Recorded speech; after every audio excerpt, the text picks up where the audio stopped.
A highly recommended item, cool covers. It's a kind of mesh, which is air permeable. It's a really good one.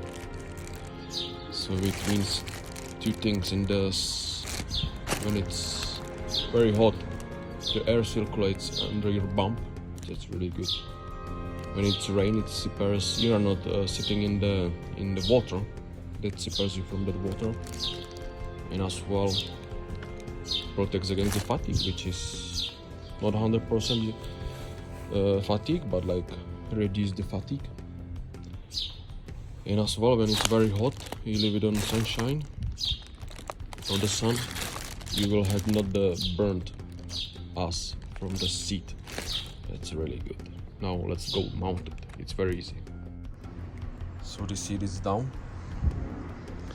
Yeah, so African has a split seat. I don't like it. I prefer one piece seat, but still.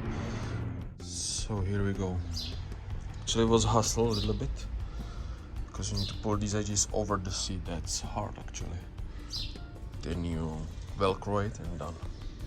So it look like coolcovers. Seat, nice and meshy.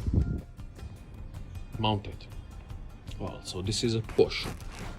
Yeah, this is a pour seat.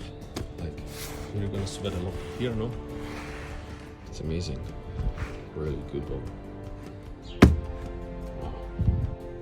The only disadvantage of this is when you have a thin pants or trousers, and you're from Ecuador, so you want pants or trousers. This is going to press into your butt, but obviously you don't need to show your butt after ride to anybody. So that's the only thing. Yeah, so that's mounted. Toolbox from outbackmotortek. This looks really good. Wow, that looks really good. Mounted that way. Very nice. Very nice. Okay, Rocky Creek pump inside, mounted in a plastic. Just really like this. And dyno plug, it's there as well. And some plugs, just a tire repair kit at the moment, and there is still a space to do. So I mean, like, it's good. It's good. And the best is it's lockable, so you just go like that.